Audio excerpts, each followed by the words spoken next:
Assalamualaikum warahmatullahi wabarakatuh. Perkenalkan, nama saya Ahmad Gibar Al-Farsi. Saya mahasiswa Universitas Negeri Indonesia, program studi informatika. Pada video ini, saya akan menjelaskan tentang materi ekonomi Islam dari mata kuliah pendidikan agama Islam.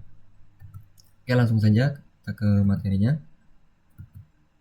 Nah, apa sih ekonomi Islam itu? Jadi, ekonomi Islam itu merupakan suatu cabang ilmu pengetahuan yang berupaya untuk memandang, menganalisis, dan akhirnya menyelesaikan permasalahan ekonomi dengan cara-cara Islami ataupun cara-cara yang didasarkan atas ajaran Islam yang berlandaskan Al-Quran dan Sunnah Nabi.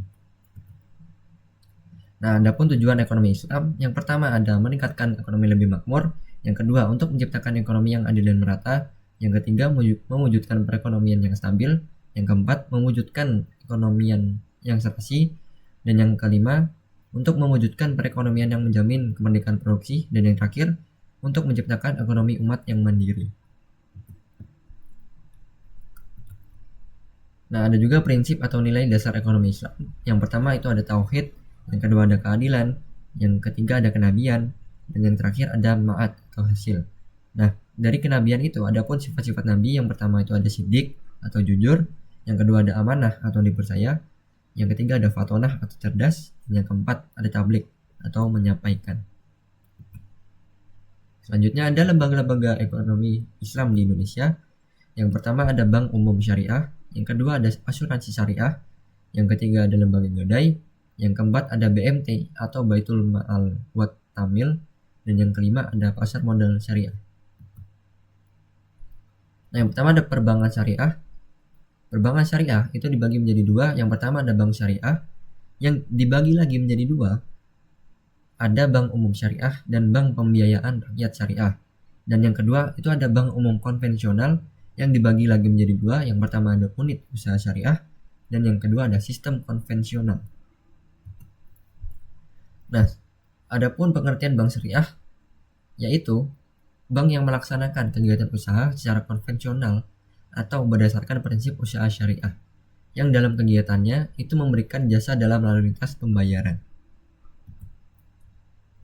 Nah, ada juga prinsip syariah, yang merupakan aturan perjanjian berdasarkan hukum Islam antara bank dan pihak lain untuk penyimpanan dana atau pembiayaan kegiatan usaha atau juga kegiatan lainnya yang dinyatakan sesuai dengan syariah. Nah, adapun prinsip dari bank syariah, yang pertama ada prinsip bagi hasil atau mudorobah, yang kedua ada prinsip penyertaan modal atau musyarakah, yang ketiga ada prinsip jual beli barang atau murabaah, yang keempat ada pembiayaan barang modal atau ijarah, dan yang terakhir ada pilihan pemindahan kepemilikan atas barang yang disewa dari pihak bank oleh pihak lain, ataupun bisa disebut juga dengan ijarah wa itikna. Selanjutnya ada pun peran dari bank syariah, yaitu berperan dalam menunjang pembangunan ekonomi bangsa Indonesia, terutama melalui upaya peningkatan peranan pengusaha muslim dalam perekonomian nasional dan bertindak sebagai katalisator sebagai pengembangan lembaga-lembaga keuangan syariah di Indonesia. Selanjutnya ada pun fungsi dari bank syariah. Yang pertama ada manajer investasi, yang merupakan manajer investasi dari pemilik dana yang dihimpun karena besar kecilnya pendapatan yang diterima oleh pemilik dana yang dihimpun sangat tergantung pada keahlian, kehati-hatian, dan profesionalisme dari bank syariah. Yang kedua ada jasa keuangan. Fungsi bank Islam juga menawarkan berbagai jasa keuangan lainnya untuk memperoleh imbalan atas dasar agensi kontrak ataupun sewa.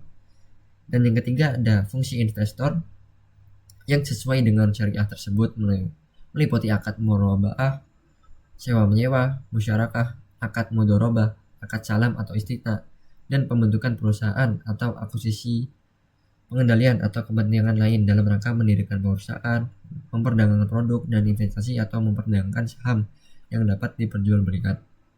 Yang terakhir ada juga fungsi sosial, yang mengharuskan bank-bank Islam memberikan pelayanan sosial, apakah melalui dana qard atau pinjaman kebaikan, dan zakat, dan juga dana sumbangan sesuai dengan prinsip-prinsip Islam.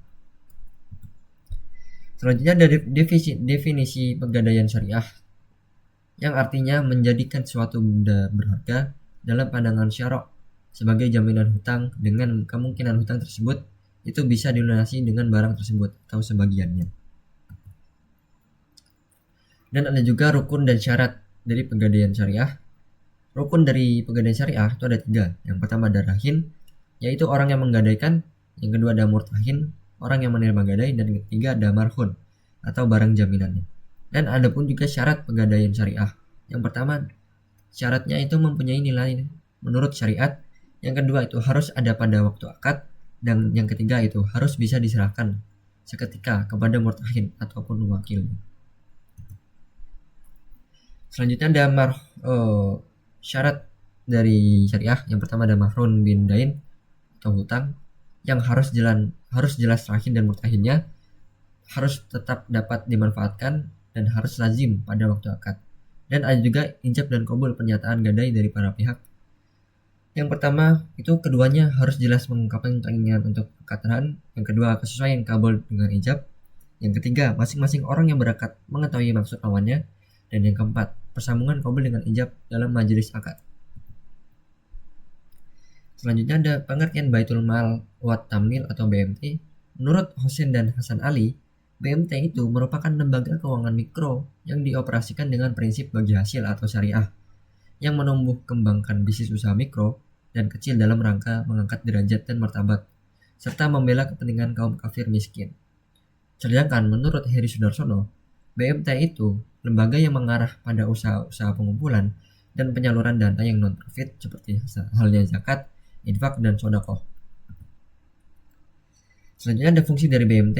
Yang pertama itu untuk menerima titipan dana zakat, infak, dan sedekah, dan juga mengoptimalkan distribusinya sesuai dengan peraturan dan amanahnya. Yang kedua, untuk melakukan kegiatan pengembangan usaha-usaha produktif dan investasi dalam meningkatkan kualitas ekonomi pengusaha mikro dan kecil, terutama dengan mendorong kegiatan menabung dan menunjang pembiayaan kegiatan ekonomi.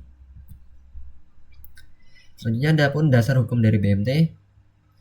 Yang pertama ada dalil Al-Quran surat At-Taubah ayat 60 dan 103 yang menjelaskan tentang perintah berzakat, dan juga ada dalil Al-Quran surat Al-Baqarah ayat 275 sampai 280.